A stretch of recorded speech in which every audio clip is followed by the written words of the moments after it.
Hey friends, coming to you late night from a very random place in my home. I am letting you in on my little secret pantry that I have been working on, a pantry for some overflow items that we can use as a rotational pantry until we move back to PA. If you're new here, hi, hello, my name is Tori. I make prepping videos on a budget 3 to 4 times a week, and I would love it if you hit that subscribe button and became part of our YouTube family. Give this video a big thumbs up if you enjoyed it, or if you can connect to any of the content that you are seeing. Alrighty, so behind me is my secret little project. I revamped my under the stairs preparedness, and I know some of you are new here and you're gonna say, why share your preps? Why are you going to share these secret areas? And I feel that it is so important for everyone to prep. I learned about prepping all throughout my childhood, but I didn't really call it that. And then we got into the year that we are in now. It has just become very apparent to my family and I to be more self-sufficient. So we have been hunkering down with gardening, with preparedness, with self-defense,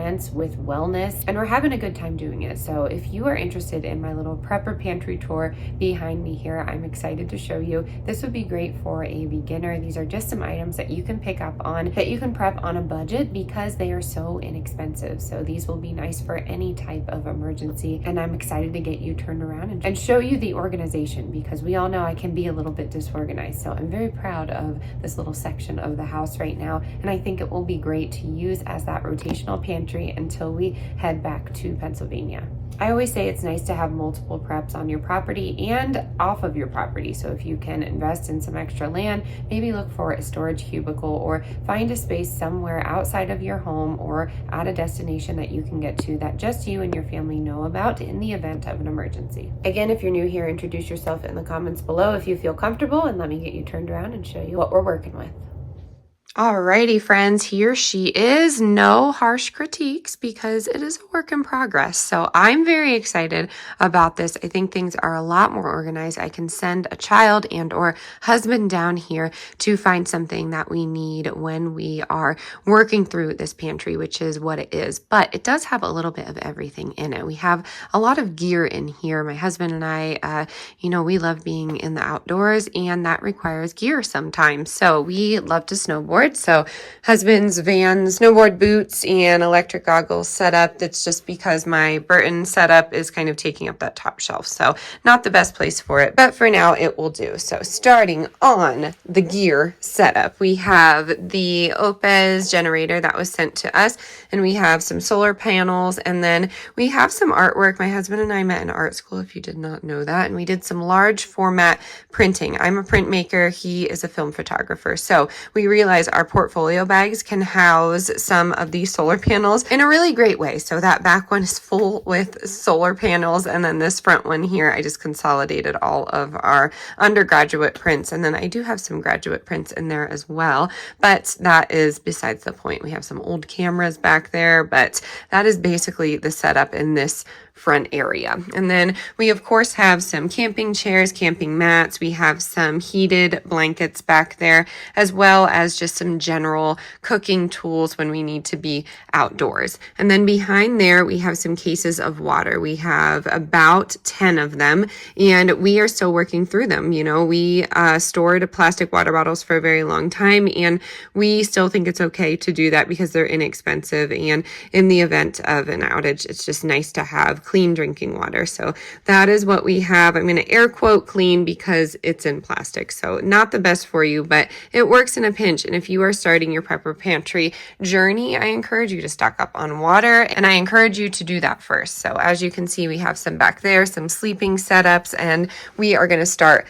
on the bottom of our can storage. So we have some dice ready chili tomatoes. We have 3 of those. We have no salt added diced tomatoes, 3 of those, as well as some of the generic Rotel, 3 of those. We have tomato sauce with no salt added, regular tomato sauce, and we have a bunch in our can storage upstairs, but I just like having something like this as well. We have pumpkin. You can do a lot with pumpkin, sweet corn, and carrots back there. So that's kind of the miscellaneous things that we don't really use that often. We love beets. If we're not growing them, they're great to just have right here. I like to make pickled eggs with them, so they're really nice to have in the event of an emergency, I just think they're super tasty. We have some baked organic beans. I actually don't like the Whole Foods brand, but it was on sale. And if I haven't said, I get most of my preparedness at discount outlets and discount grocery stores, so we take what we can get. So baked beans, we have black beans, we have garbanzo beans, we have the OG French style green beans. I love green beans in a can. It's probably the only vegetable I prefer in a can, but they're super delicious. So we have 2 rows of them, 6 of them, no salt added cut green beans, and then we have pintos here. Down here is going to be our paper plates and plastic storage for this prepper pantry. So you might see multiples if you've been on the channel for a while and you're saying like, oh my gosh, you have that in another prepper pantry. Yes, I know. I duplicate things because it's just nice to have a setup in a lot of different areas. So we have plastic cutlery, we have napkins, things of that nature. I have random charcoal powder in there that is just for toxins in case anyone is swallowing something they shouldn't. We take a little teaspoon of that before we are off to poison control because activated charcoal is great to just detox your system, especially if you're swallowing toxins.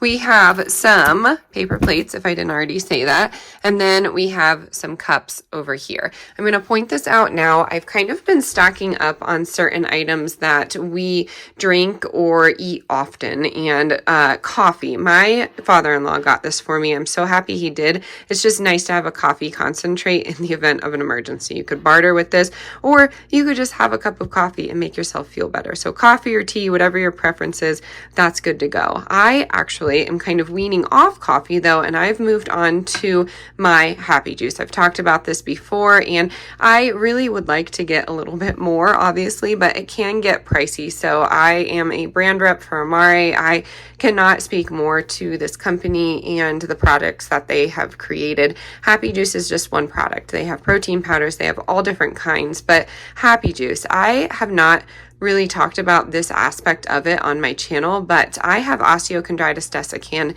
in my knees and they get swollen and just unbearable, especially during weather changes, and that has been happening a lot lately. I have seen so much inflammation, and guess what? Whenever I have Happy Juice, it literally kicks its butt. It takes it right out of my body. Not only inflammation in your face, but your whole body. It is a healing supplement. So I always have my discount code in the description box below. If you want any more information about it, please just send me an email or find me on the social media and I can message you through the process, because this really has changed my life in the last 3 months. I know a lot of you have seen it in me, and yeah, I just can't say more about it. So I would love to stock up on more Amare, but yeah, this is what we're working with right now.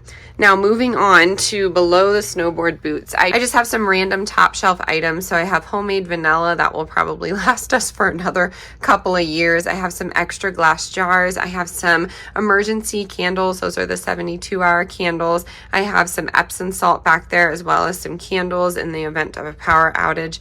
I do have some salt, and I do a ton with the iodized salt, but I really like the Redmond's Real Salt or like a Celtic brand sea salt if I'm going to be cooking with it. And then I have some tinctures there. Sometimes I have like a sheet over this area just to keep it more light tight, but honestly, this is the most light that it's seen in a long time. So if you didn't know, I am into herbal medicine, so I do a lot of tinctures. Check back in my emergency preparedness playlist. You will find a ton of herbal medicine, herbal remedies, whatever you want to call it. I am not a doctor. I'm not a certified herbalist. I'm just a girl trying to heal, and I just show you what works for me and what has been working. So yes, I usually put tinctures in 100 proof vodka or 100 proof whiskey, depending on what I'm dealing with, but you don't have to use alcohol. You could use glycerin or really anything. You could use vinegar. There's a lot of different items that you could use for tinctures if you've ever thought about doing it and had a hesitation because of the alcohol. Moving on down, we have some easy meals. Chef Boyardee, Campbell's Homestyle, clam chowder, Campbell's Kitchen Classics. If you're new here, I typically am not a processed food girl, but when it comes to my prepper pantry, I take what I can can get, I take what's on sale. So if you are having one of these items, make sure you're chugging a lot of water with it. The sodium levels are high here. Of course, there's going to be seed oils and probably some unsavory ingredients, but you're going to take what you can get in the event of an emergency, and don't let anybody make you feel bad about that. There are so many negative Nancys in this community, and you just ignore them. And I may be talking to myself here, but I could stand to ignore them as well. I have some enchilada sauce in the back there, as well as some coconut milk. I'd like to just stock up on some more dry milk for this area in my prepper pantry, but right now I have it in other areas. We have marinated artichoke hearts, as well as the OG sauerkraut. You know, I could eat that, probably every single day of my life. I do eat it every single day of my life, but it's amazing. I have 2 things of peanut butter there. My husband loves the Kroger brand. I have some curry sauce, as well as some salsa, as well as some Alfredo sauce. I just like to have different options if I'm doing any of my simmer rices or anything like that. And then I have a lot of tomato sauce. Tomato sauce is an easy one just to throw on, just whatever you want to do. And then on the bottom here, I have some bulk sugar, and that has no oxygen absorber in there, but they are just sealed in large mason jars, and that is more of a long-term food storage situation. And then on the corner there, I have rice doing the same thing, as well as some dry soup mixes. So these are easy just to add water. You can put it over a fire pit and cook up a pretty tasty meal. So as you can see, I have rice. I would like to get pasta in some of this area. So I think I will just move these up here and then just create dry storage. But right now, this is what we're working with. So this is my big secret project, and I feel like I've been working on it for a while, but I was just trying to get it organized for those beginner preppers. I have had friends, I have had random people come to me and ask me where they should start, and I feel like this is a good setup. You have your water, you have your food, you have a way to cook it. I will say I have a camp stove back there. I have one from 4 Patriots, but there are so many on the market. There's a way to cook with your solar panels and generator. You have cutlery and all of that. There are so many other aspects of prepping, but I think this is a good setup. In the event of a power outage, you could come down here and get some candles and some water and just maybe a can of soup that you could heat over your fire, or you could just eat it like that. It really doesn't matter. But I feel like this is a good setup, and I hope this was inspirational. So let me know what I'm forgetting down in the comments below. Let me know what you would change up. I know a lot of us prep in so many different ways, and I think it would be very helpful for beginners to hear everybody's opinion. Make sure you're being positive down in the comments below. I don't want to have to come down there and set you straight.